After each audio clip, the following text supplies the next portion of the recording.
Today we have with us Rami Kawkab. Rami is AI advisor and also he is a dear friend of mine who I had a very interesting conversation at an event with him. But I'm gonna allow him to introduce himself more. So Rami, please let us know who is Rami and what does Rami do. Thank you, Ahmad. Thank you for having me here. It's such a pleasure. So basically, now I'm an AI advisor. I come from a business and digital marketing background. So AI hasn't been so much expanded and known. So it's obviously we can't be suddenly AI experts and advisors. We have to come from a certain background. So I come from a business and digital marketing background. I've been in the business and marketing field for more than 9 years. I've had my own experience in building a brand, a company, a startup actually. I went through the whole startup, like founding a startup process. I spent some 3 years in India for that startup. Mm. And yeah, I then came to Lebanon, worked for as a freelancer for some time and worked for companies. And yeah, now I'm here Yeah, giving my well, first AI workshops. Rami. So me and you at the Google event, I believe we had a very interesting conversation regarding life and all those things. Yeah, So I want to hear from you. Like, what do you think the factor that led you where you are today? Like the progress you made in your life, the transition you have made. What do you think is the factor that led you where you are today? Like, is it the inspiration? Where did the inspiration came? Because we had the conversation on things are originated, if you want to say, from India. So tell me more about it because you've never told me that you were in India, but like now I yeah, want to hear because now it's making sense, the ideologies you were sharing with me. So tell me yeah. about it. So I think the main driving force Mm, behind all of this journey was a burning curiosity. I mm, always had this burning desire to mm, know something and to discover something new and to learn something. And that's why I was waiting to get out of school, for example. I mm, thought like school was a very slow place. I didn't really vibe in how school, the educational system. mm. So I was waiting, like I thought I'm gonna go to university, I'm gonna meet new people with new ideas, and everyone's dreaming about doing stuff. Then I went to university and I found out it's worse than school. So I couldn't stand it. I left university and then I went to India to start my company with my cousin. So yeah, I think the main driving force was I always had this desire to create and the curiosity to know Mm, the very basic questions like what am I here to do? What is really the purpose of me being here? Like a bee, for example, a bee, I don't know if it knows if it's a bee or not, but mm, I'm pretty sure she does the role of a bee. She gets honey, she does everything, the process that it came here to do. A cow gives you milk. She lives the life of a cow. So I always had this thought like, what am I here to do? What's my real purpose? mm, And it wasn't really a long while ago since I think I had the answer to that. It's been mm. few years of me asking that question and searching in all kinds of places. I got you. But like, Yeah, I want to tell me because for me, so I have this ideology of don't try to figure out the meaning of life, figure out the meaning of your life. In what way? In a way that you don't have to ask what is the meaning of life, what is the meaning of life. You are already here, you already exist. You don't have to search too much. Just ask yourself, look inside, and do whatever is in front of you. Like, just do things. Because I believe, like, as a journey of self discovery, the only way or the only true record of existence is your action. So, whether you have the information or not, the information will come. but you shouldn't go seeking for information. You should go like explore for kind of like new findings about yourself. But this can be only done through like people nowadays just they you ask them what they are doing. They tell you like I'm searching for the meaning of life, I'm exploring this. Like sometimes people do it actually to run from things. So I want you to tell me like what is your ideology regarding this point? Because some people search for information like a distraction, if you want to say, or a form of procrastination. You got my point? Yeah, yeah, I got your point. I think I got your point. So basically, how it was with me, I think what you're trying to say is really related to how honest a person is with himself. Mm, So if I'm honest with myself, I will, like, my life and my actions will reflect my principles. yeah. So the more I develop my principles, the more my actions will be influenced. Mm, And unless I really apply what I think is right, I don't think you can consider yourself like you really got the benefit of that thought or principle unless mm, you really live it. And that was the case with me. Like when I first went to India, I went there, I wanted to make money, I wanted to become a yeah. billionaire, all that kind of stuff. And I really worked hard for that, and I believed in this. And I still do believe that it is doable, and we all have the capabilities of really getting anything. Like money is just Mm, a number. mm, But that's where the real question started to come. Like when I think anyone who spends almost a few months in a place where he doesn't know the language of the people, he knows if he's in trouble, he can't just call his family or anyone yeah. for help. He's just all alone. And staying there for a few months, you'd start questioning stuff. What do Mm, I really want? What what is it like? Let's say I did this, okay, and after that, what's gonna happen? I mm, did this, and that. So the more I discovered new things, I was actually applying them. The more I knew about yeah. something, I was actually applying them until I actually wanted to become a totally religious person by the end of my journey in India. Like, So yeah, tell me. yeah, so it's like I totally agree with the fact that there should be actions and not only a search of facts and some kind of Mm, information. You should experience, and through the experience, you can really come to this realization of what it is that you really want to do or have been mm. sent to do.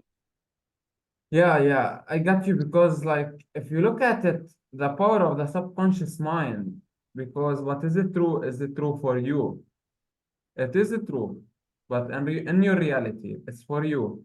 But like, if you wanna go on it like in a philosophical way, which we won't go on it, but like it's in a way, what is it true? If what I know is it true, but it's only true for me, then what it's true? What as it true, like the truth.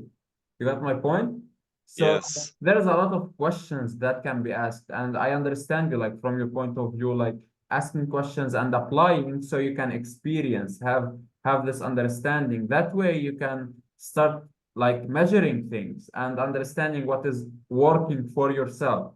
I understand exactly. at this point, but like I want to understand now for you, what do you think other than this factor? Like, what do you think is the thing that kept you going as not only your like journey as like life transformation, but like your career, your life, when you faced obstacles? You told me you were facing obstacles because the language barriers and all those stuff. I 100% like understand you because I experienced this in Turkey the same way. Yeah. Tell me about it, but definitely in India, it's like more rusty, I believe, because of like there is no government and those stuff as I know. So tell me about it. How did you cope, if you want to say, with those obstacles?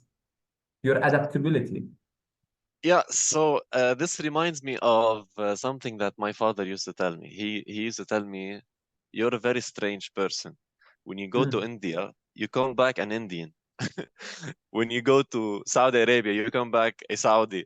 When you mm, go to Syria, you come back a Syrian.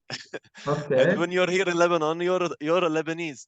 So I think this is one of the blessings that I had, and that's I kind of adapt easily. Mm, I kind of I don't know how. It's like I understand like this is the norm in this country, and I directly adapt to it. So, for example, if the norm in this country or the culture says that you should, for example, I don't know, sit on the ground, I don't mind it. I just sit on the ground, for Yeah, example.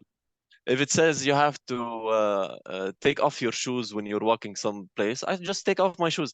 It's not like, and it's not like it's in between following the rules yeah, and really being able to be flexible and mix with yeah. people. And it like this alone really taught me a lot about the cultures, the different cultures Mm. I've engaged with throughout the past few years. How did I overcome the obstacles? And like in work, I always had this my life and my work, I don't see them a lot as separate. Uh, I don't see them separate at all, actually. But I do understand that there is a different role that you will need to play at certain positions, like Mm. the role and the character, not the character, but the personality that you need in work is different than the personality you need Yeah, with your family, for example. exactly. But they're basically the same.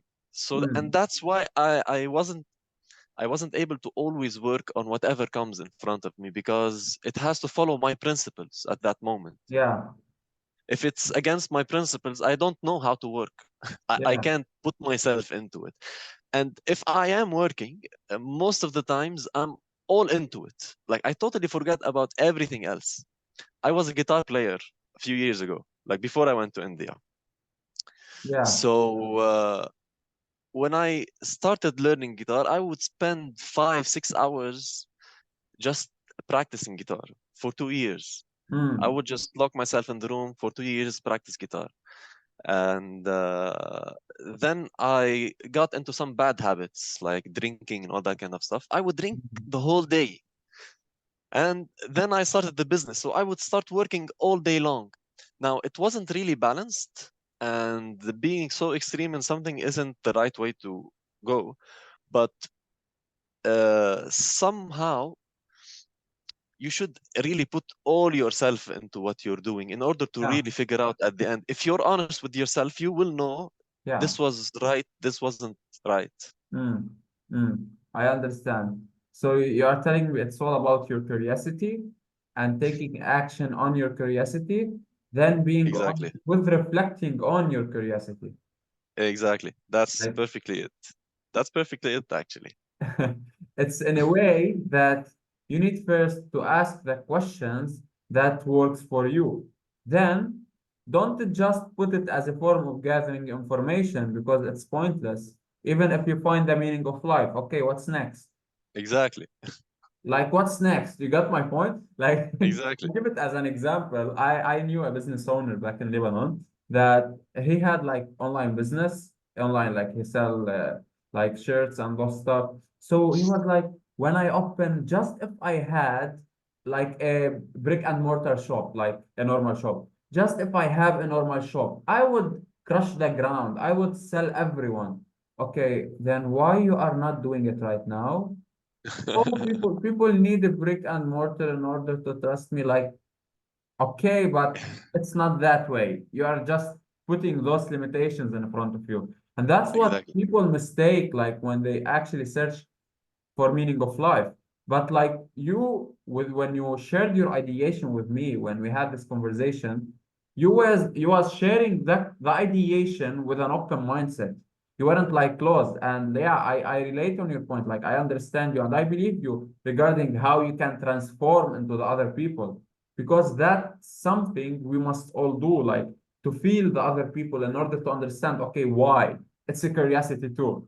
So I want you to Exactly. tell me, like, let's go back 5 years or 10 years, like how many years you want to go back and go Okay. to the old mindset. Remember your old you, okay? Would you be able to achieve what you are achieving right now, or like being capable of thinking the way, or like keeping up the way you are keeping up right now with the old you, with the old mentality? Or is there something that had to die in order for you to live? Um, I think the mindset itself is the win. It's not like like the way you're putting it, it's like the current mindset has enabled me to achieve certain stuff. But like from the way I'm seeing it now, as I'm thinking in it, the mindset itself was the achievement. Yeah. Because like how can you measure it if it's only related to something that's outside of it? It has to be it by itself, the achievement. And of course, I wouldn't like there are a lot of like events that happened that led me to remold my mindset until it Yeah. is as it is right now, and it will keep on remolding itself, or I will keep on remolding it as we move on. But yeah, I think there was a very important moment when I realized that the state itself is the achievement, and it shouldn't be compared to any exterior factors. However, exterior factors still do reflect a lot of your mindset. So I'm not talking about a mindset that has no actions in it. Like a lot of people tell you it's all about the mindset. You just make the mindset and everything will happen, and you will attract what you want.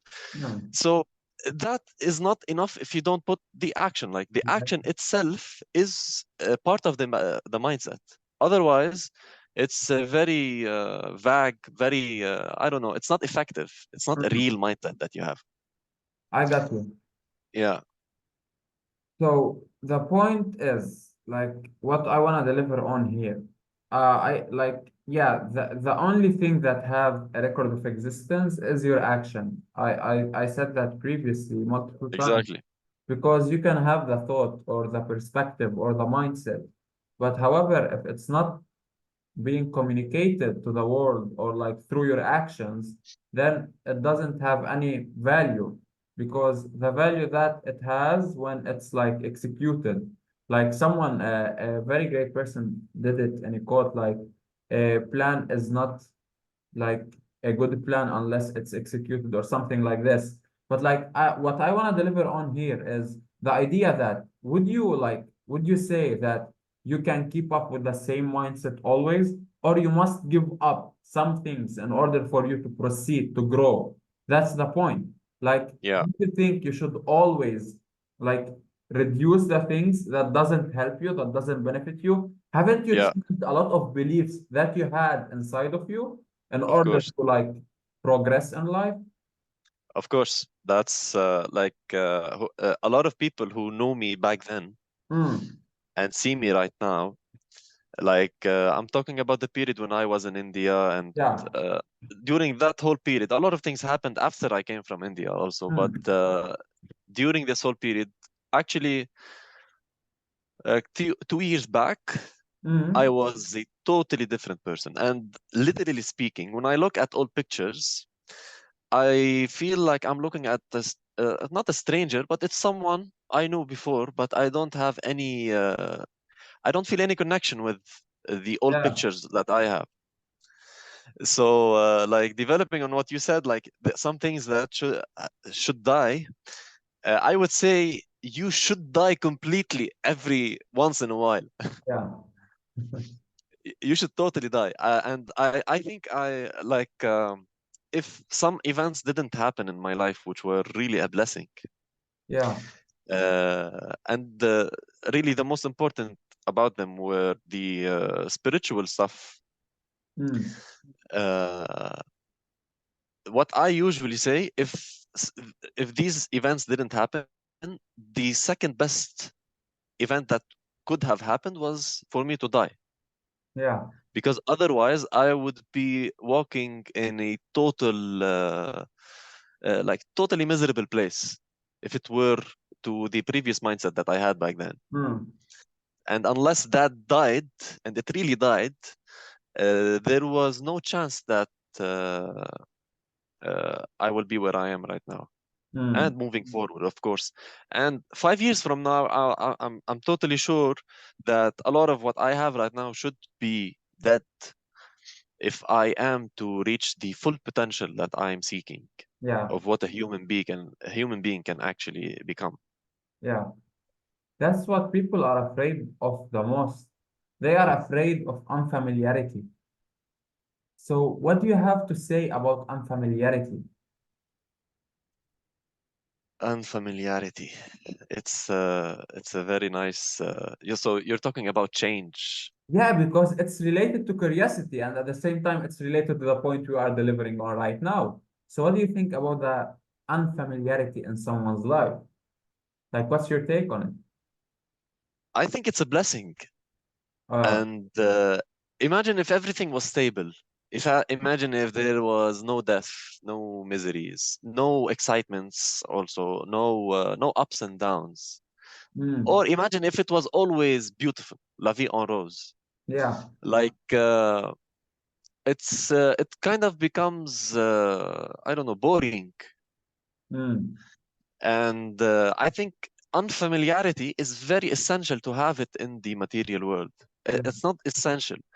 You can't have a material existence without unfamiliarity. mm, It's within it, because that's the nature of the, like, in my principle, the nature of this world we're in is an illusion.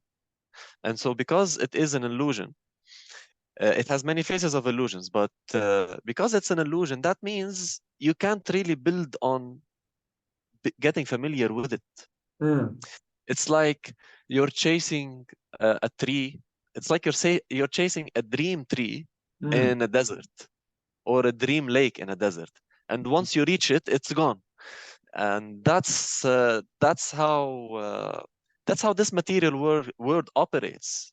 mm, And at the same time, like, paradoxically speaking, every single action you do in this material world has a certain effect that's very tangible. So to the people who are afraid of unfamiliarity, or afraid of like this change, and uh, like, unfamiliarity is even more than change. I like the word. Um, I think there was never anything familiar to them in the first place, if they really yeah, think about, exactly. like, there isn't like a tree is just, if you observe it, it looks like as if it's stable. Mm, There are hundreds of millions of things that are happening in that tree as you're observing it. It's never the same at every single second. You yeah. know, speaking about that, there is one. I don't know if I'm crossing the time. No, it's okay. You can say whatever you want. There is a very unfamiliar. I don't know if it's unfamiliar, but it's not famous info that really struck my mind when I knew it. Yeah. Do you know how many times your heart beats in a single day, in 24 hours? How many times? Just like, say a number. I would say like 10,000 or like more. It's way more. Okay, like 200,000, It's 100,000. 100,000. And I don't know why. Like, when I knew about this information, this piece of information, Yeah. it really struck me. Like, imagine your heart is beating 100,000 times Mm, in 24 hours. That's 1 million beat in 10 days. yeah. 1 million beat. Like, that's a very and this is one organ in your body that's working, and it's never stopping Yeah. until you die, or until you reach a certain spiritual state. But like, I don't know why it really struck me. Like, if I only observe my heartbeats during the day, Mm, it's always changing. It's never the same. It's yeah. never it's like, I don't know if you got the point, but Yeah. like, yeah, there's always movement happening Yeah. So around you so I and believe within you. what we want to deliver here is the idea that there are many things that are working that we are not aware of. Like whether we are aware or like consciously aware or unconsciously aware, it's working. Because as a human beings, we are always aware, but like we either make it conscious or it's on the unconscious. Like the Exactly. breathing, it's unconscious. Your heartbeats, it's unconscious. But like who gave the order to your subconscious or your unconscious to make your heart beat? It's you. It's your unconscious. It's the whole process of your body. But like your subconscious, your unconscious run everything inside of you without you even realizing how your blood is moving. Like when you go like to do all those things. I agree with you on this point, like regarding unfamiliarity, because like we as human beings are born as white papers. But you know what's the problem? I believe there is two selves, the true self and the conditioned self. The true self is a white paper. It's limitless, and you write with a pen. You don't with a pencil. You don't write with a pen. You have a pencil with eraser. You can restructure whatever you wish for. But the conditioned self, it's like when you were born as a like child, and just people are telling you this is like this is like this, and they are writing it with pen. And it takes too much courage to like just strip the papers off and start structuring your own story. So we've been told a lot of stories that are not ours. We've been having a lot of beliefs that are not ours. We've been having a lot of definitions that doesn't even define us, but yet Exactly. we are not aware of it. So when you observe unfamiliarity, you are actually unfamiliar with what you are exactly doing, like what you are doing. Are you familiar with what you're doing? Like based on Exactly. what? Compare in comparison to what? So Exactly. the whole idea of like a human beings should always just, as you said, specifically have this curiosity, this desire, as you had it inside. You told me like this fire, this curiosity to explore yourself, and nothing else exists beyond yourself.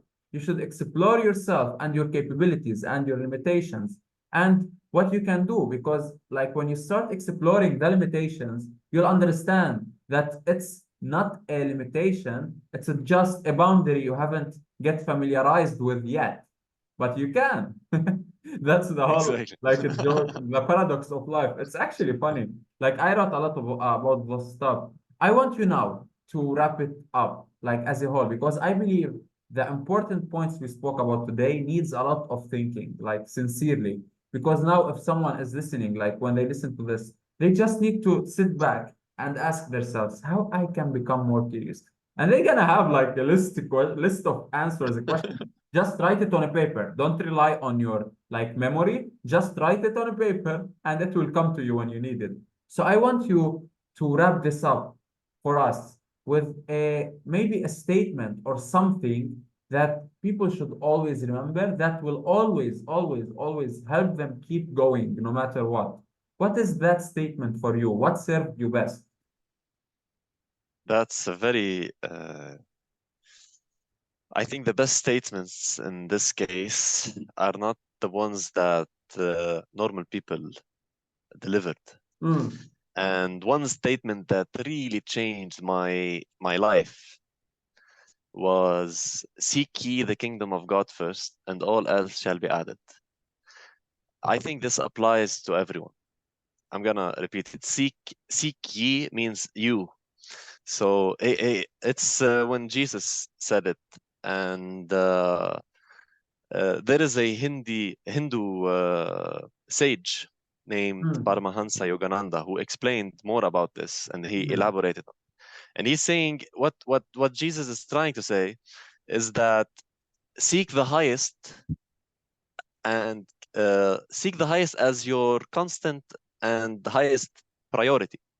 mm, So when you first wake up, seek the highest. Before you sleep, seek the highest. When you're starting a new job, seek the highest before you do it. When you're eating, before you eat, seek the highest. Seek God, he's saying. And sometimes he talks about God as your ultimate self, your ultimate truth. mm. So uh, so yeah, that really changed my whole life because I put that into practice actually. I tried to put it into practice by seeking the highest before anything else, and really seeing if everything else will be added. Hmm. And that's really what happened when I Mm-hmm. put it into experimentation. Yeah, I get So the yeah, point. I think that would be the statement. Yeah, so the idea of just removing yourself, don't maybe attach your power, because I studied metaphysical science, I studied human nature, I studied the psychology, the human behavior. I studied a lot of things. And I always see a common intersection, like between everything. Like whatever you call right now, it has a common intersection with what is real or what is like the ultimate truth. It have a common intersection. I believe that how people can implement it, because some people are religious, and some people, like people have different religions. Always you need to believe in higher power, God, because God exists. Like there is something that is beyond us that we don't understand, that we are not capable of understanding. So you should have the belief and you should have the faith to develop on these things, like to develop Exactly. yourself and take yourself into what you want to be, to become, and just have faith, just believe, search for what you want to believe and believe, like see, just ask yourself and just like reflect on those things. So yeah, I totally agree on this point, like regarding how we should thank God on everything we do. Like we should always have this gratitude, if we want to say, because the gratitude also is powerful. So as we wrap it up, I believe curiosity, then curiosity driven by action, then action driven by reflection. After that, reflection driven by faith. That's And wonderful. I believe this is one of the most interesting episodes I've done, because we haven't yet mentioned on this podcast the ideas of spirituality and stuff. So I want to thank you, Rami, for being with us today. And for you Thank you. guys, if you like this episode, don't forget to like, comment. If you want Rami again, maybe we can discuss something on a higher level. Also, I want you to just press the subscribe button for yourself, not for me, because I am already discussing and like talking about the things I want to talk about. But like I want you to benefit from this. So press the subscribe button and make sure that you always seek like the ideas and the perspectives that will help you level up in your own life. And I hope you have a blessed day.